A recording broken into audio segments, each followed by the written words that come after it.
Hello, everyone, and welcome back to the Tip Drill Podcast. I'm your host, Reese Holiday, joined as always by Xavier Pereira. Today, we got some quarterback news to go over. We got a special debate, and as always, we're going to do our too hot, too cold, just right segment. So stay tuned. Hope you enjoy.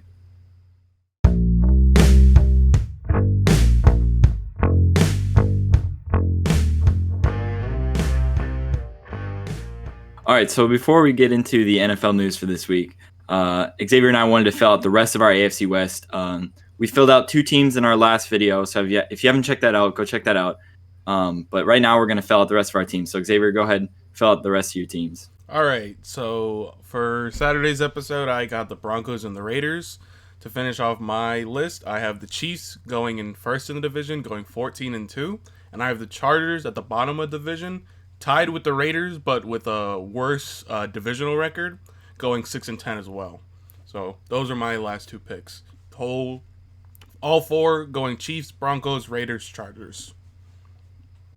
All right, so I got my two teams were the Raiders and the Chargers. I had them at third and fourth place in the West.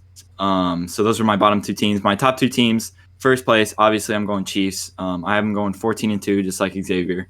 And then my second place team is the Broncos. I'm going 10-6. So my AFC West is Chiefs, Broncos, Chargers, and then Raiders. All right, so now we're going to get into some NFL news. First piece of news that we want to cover is the Dolphins are not opposed to Tua starting in 2020. Ryan Fitzpatrick is likely to start in the 2020 season, but the front office reportedly isn't opposed to Tua time. Via Barry Jackson, the Finns are keeping their options open with Tua. So if he impresses early in the season, then they could potentially start him. Mike Freeman of Bleacher Report went even as far as saying that everyone he's talked to says that Tua will beat out Fitzpatrick and start. To me, you kind of have to wait for the quarterback battle for that in order for that to really come to fruition. But right now, it seems like Fitzpatrick's going to start. But the front office is keeping their options open. So Xavier, do you think this is a risky move for the Dolphins? I feel like with any rookie quarterback, not throwing them into the fray, because I believe they'll give Tua enough time and practice with first team reps, But especially I feel like with him coming off those injuries too. Exactly. That was the main problem with Tua coming into the draft, was his health. So I feel like if you give him time, even if it's under a quarterback like Ryan Fitzpatrick, he did semi-decent last year. So it's not like he was horrible. So I feel like if you give him time, do the Kansas City method, just give him a year as the backup quarterback, they'll blossom into a really good quarterback their second year, because they'll realize that they're under an NFL caliber quarterback regardless of who they're under, and they'll learn and they'll take in mistakes that quarterbacks make and fine tune their own skills. So I feel like with Tua, if they do decide to start him in this first year, he's not going to do as well as if you rest him for a year and then allow him to blossom his second year. I agree. I think that especially for Tua, his unique situation with all those injuries coming in, it will be a risky move for the Dolphins to start him. I think that he will have some playing time in 2020, but I don't think it's going to be as much as these guys are saying, especially Mike Freeman from Bleacher Report. But some more cornerback news this week. Jags offensive coordinator Jay Gruden speaks very highly of Gardner Minshew coming into year two, says that he could thrive in the NFL in the long term. Minshew coming off a productive rookie season. He played 14 games, had 3,000 plus passing yards, 21 tutties, 6 interceptions with a 6-6 record. He had like I said, pretty good, solid rookie year. Made some crazy plays. He's even nicknamed the Jockstrap King on Wikipedia. So if you can't get success from that, then I don't know what you can get it from. But Xavier, will Minshew succeed in year two? I see a lot of promise in a quarterback like Gardner Minshew. He does extremely well in a very poor situation that they have in Jacksonville. So I feel like if they decide to build a team around Gardner, I feel like, mustache time all the time. It's going to do really well. He's just going to... I think that Gardner Minshew can fine-tune his skills as well. I feel like him being thrown under the bus his first year, where he was in a horrible situation right down there in Jacksonville. So I feel like this quarterback could blossom in year two. I feel like it's not going to be as he's not going to be one of the top quarterbacks in the league because of how bad Jacksonville is, but he's going to show promise, and that's something that you want in a quarterback. Yeah, still some pieces that need to be filled out for the Jags in order for Minshew to succeed, I think. But had a promising rookie year and certainly looking bright for him in year two. Coming at you some free agency news here. We talked a little bit about this last week, but the Devontae Freeman situation. He received the deal from Seattle, turned that down. Now he's receiving attention from other teams. Reported by Jeff McLean of the Philadelphia Inquirer. He's getting deals from Eagles or interest. He got an offer from the Eagles, interest from the Bucks. No offer from them yet. And there was also some reports of him retiring. He obviously disclaimed that with a tweet saying that he has 10 more years, amongst other things. But Xavier, out of these two teams, the Eagles and the Bucks, where do you think he will succeed most? I feel like definitely. I feel like with the loss of Jason Peters, I feel like he's gonna. Oh, Jason Peters from the Eagles. I feel like with them losing Jason Peters, that's just such a big part of his offensive line. So I feel like he's gonna thrive more with the Bucks. The additions the Bucks have made, I feel like it's a heavily into running the football more than it is throwing the football, which is saying a lot because you have Tom Brady, Mike Evans, Chris Godwin. But I feel like this, if he decides to go towards the Bucks, he's gonna have a lot more success than he would with the Eagles, just because of how that offensive line works, in the sense that they are better in run blocking than they are in pass blocking, in my opinion. So I feel like he's going to thrive with a good quarterback under center. He's going to thrive with weapons on the outside to pull attention from him. I feel like he's just going to be a mismatch for any defense that goes up against him, because he is a back that can that can catch a pass. He had 400 some yards last year with Matt Ryan in the Atlanta Falcons. So I feel like if he goes towards the Bucks, he's going to have a lot more success. If the Bucks decide to pay him a decent contract, it's going to be difficult because you have so many star-studded players on the offensive side of the football that really cost you a lot of money in your cap.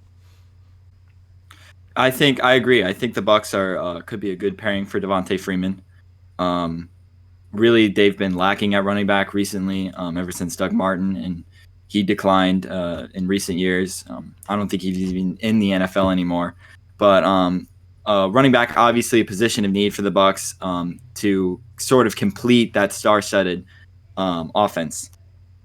Going on to some contract news, Mahomes is in discussion with Kansas City for a record-breaking deal. He's anticipated to break the $40 million a year mark.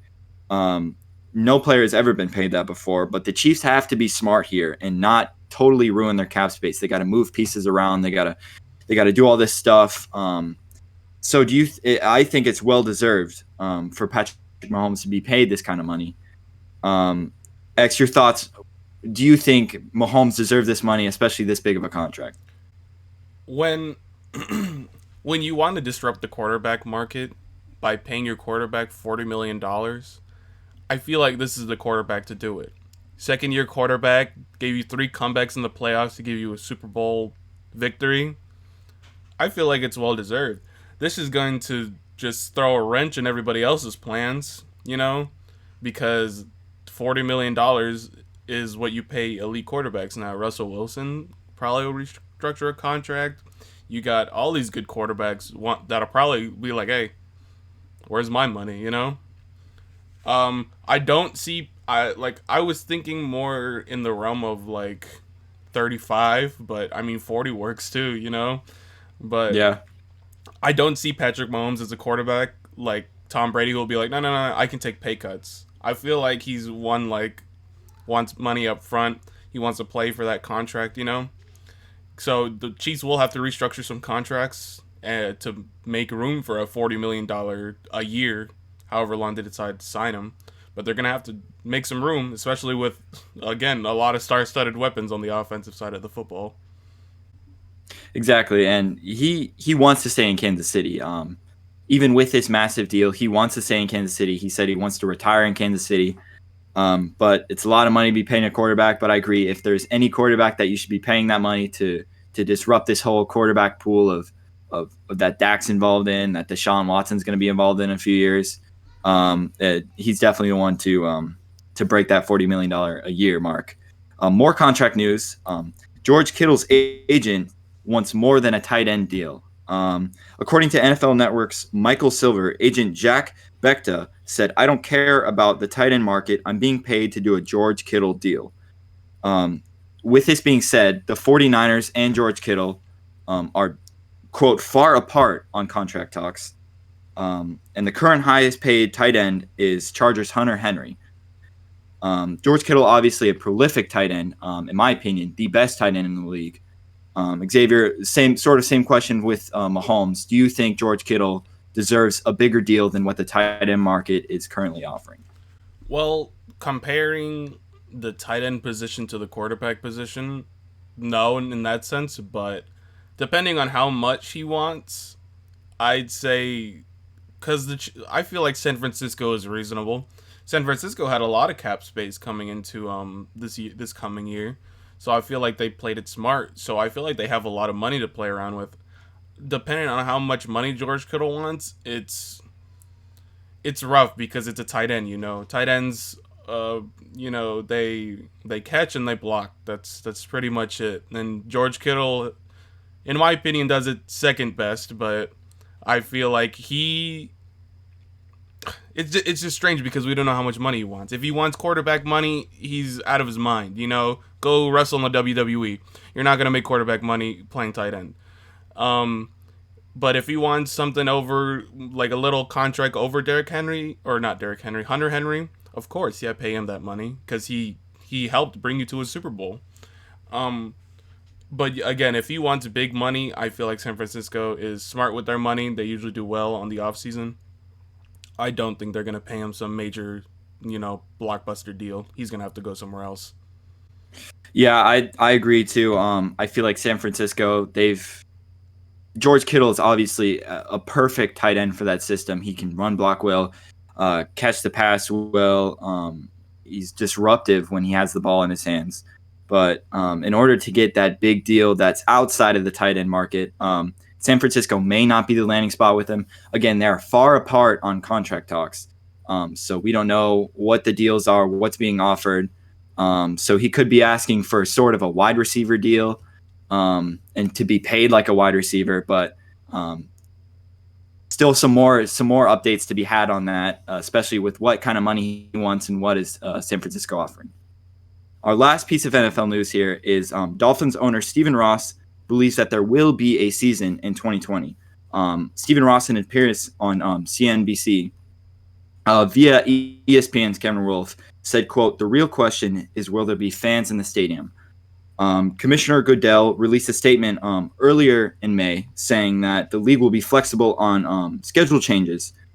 We discussed this in the first episode. The NFL still has time to make this decision, especially with their season coming up in September. There's still a few more months to gauge what's going on. But do you think there will be a season in 2020?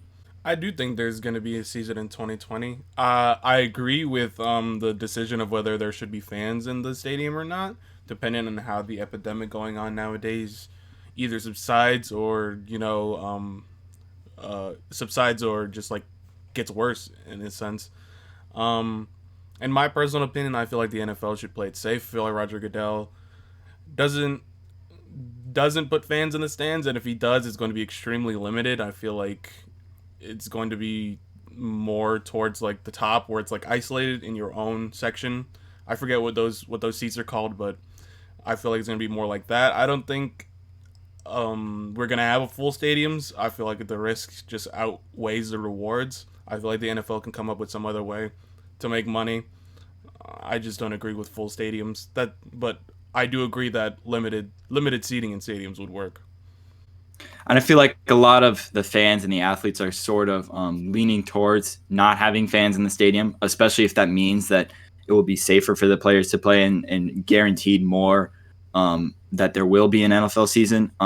So I think a lot of people agree on that in terms of the fans being in the stadium. Still some time, though, to make that decision. We don't know what's going to happen. It seems like everything's changing within the hour with this whole pandemic. So we'll just have to see when it comes closer to the season kickoff. But I, too, think there will be a 2020 NFL season. All right, so now we're going to move on to the debate section of our podcast. This week's debate, we're going to be discussing whether which conference is better, the AFC or the NFC. I personally think it's the AFC. X, you think it's the NFC. So I'm going to let you go ahead and start first with your argument on why the NFC is the best conference. In my opinion, the NFC is the best conference just because of how competitive the conference is as a whole. I feel like there are more good teams that outweigh the bad teams in the NFC. I feel like in the AFC, you have a slim pickings of star-studded teams, and then you have teams who have been rebuilding for God knows how many years. So You better not be talking about my Dolphins, bro. I'm talking about your Dolphins, bro. Damn. I feel like with the NFC, you have so many just prolific athletes. I feel like there's more talent on AFC or in the NFC than there is the AFC. You have quarterbacks who have just. I feel like there are just so many more good quarterbacks in the NFC than there is the AFC, and that's one of the most important positions, if not the most most important position in football. You have quarterbacks like Tom Brady, you have Drew Brees, you have Aaron Rodgers. It's strange to say Tom Brady in the NFC, but it is what it is now. I feel All right, so with these quarterbacks, so let me interrupt you for a second here. With these quarterbacks, these three quarterbacks that you just mentioned that are at the top of the top in the NFC, probably in the whole league too. How many years do they have left? Aaron Rodgers coming at the end. Drew Brees coming to the end of his career. Tom Brady's coming to the end of his career. These three top prolific quarterbacks in the NFL, all Hall of Famers in my opinion, are coming. Their careers are coming to an end. So what will their teams do after that? I mean, what do you have in the NFC that's not Aaron Rodgers, Drew Brees, and Tom Brady? You got the Niners. You maybe have the Cowboys, but it's really carried by these three players, which are sort of at the end of their careers. I mean, you do, but you also have promise in the NFC. You have promise for great quarterbacks coming into their primes. You have quarterbacks like Daniel Jones and Kyler Murray. The first round draft picks. You have promising quarterbacks ish like Dwayne Haskins. They're gonna take time to blossom, but I understand you have quarterbacks like Patrick Mahomes and Lamar Jackson, but you have quarterbacks like that as well. You have Ben Roethlisberger, you have Phillip Rivers. These quarterbacks, I don't know how much time they have left. We have solid quarterbacks in the NFC as well. We have Teddy Bridgewater. Teddy Bridgewater was one of the most sought after quarterbacks in free agency, and that comes with a weight because he was the backup quarterback for the Saints. So you have starting quarterbacks, you have backup quarterbacks. And in the NFC, both are highly sought after for all 32 NFL teams. Yeah, I agree with that. The NFC, there's definitely some teams on the rise there, but to me, it just seems like that conference is sort of carried by these older players, these Aaron Rodgers, these Drew Brees. They're at the end of their careers, whereas the AFC, you've got a young Patrick Mahomes still on his rookie deal. You've got a young Lamar Jackson still on his rookie deal. The Patrick Mahomes Super Bowl MVP won the Super Bowl. Lamar Jackson MVP last year. You've got great young teams too. You've got the Titans, the Bills, the Broncos all coming up with young talent on their teams. So right now, the NFC may have the edge in terms of the talent and the efficiency of play from these great players, these Hall of Fame caliber players. But the AFC's just got such a bright future. Which is why I think it's going to be the best conference in the NFL. So you're talking about Lamar Jackson and Patrick Mahomes. You have to admit that this is just at the quarterback position. You have so many prolific athletes in the NFC that aren't quarterbacks. You have wide receivers like Mike Evans, Michael Thomas.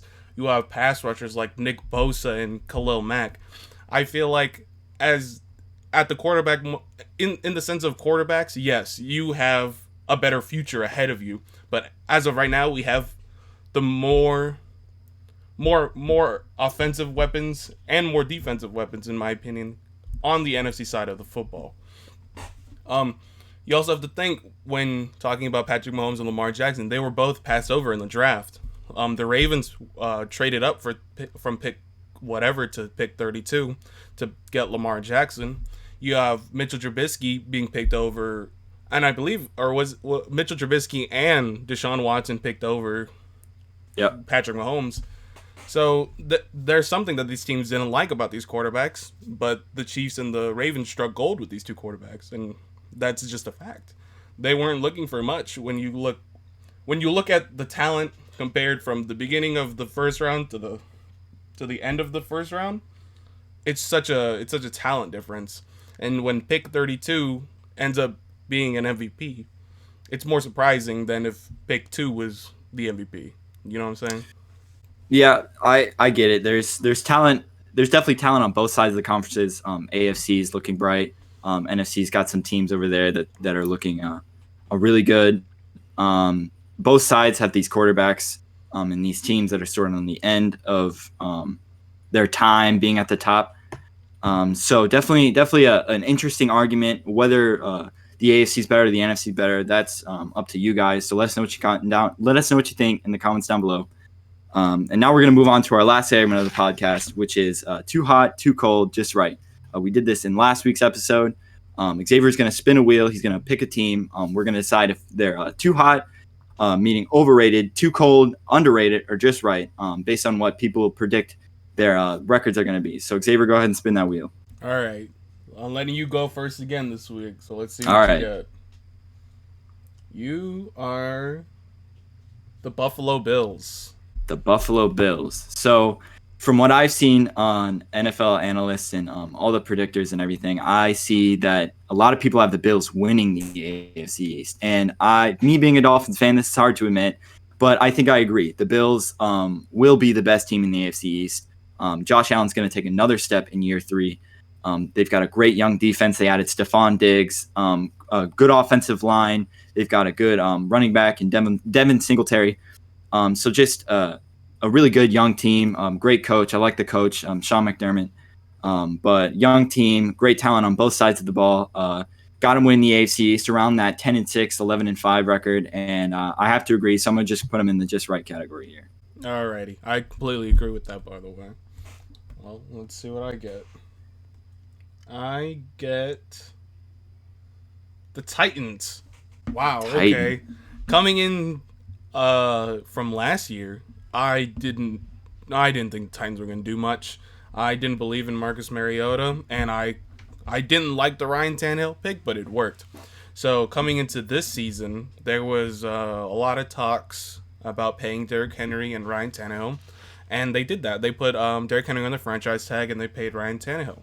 So I feel like they kept what worked, just like the Chiefs did. They just added upon that. So I feel like the Titans will do. They have them going to the playoffs again, and I agree with that. So I feel like I would also put them in the just right category. I feel like they're going to do extremely well this season. I feel like they're going to play some teams that are top of their division, and they're going to upset them.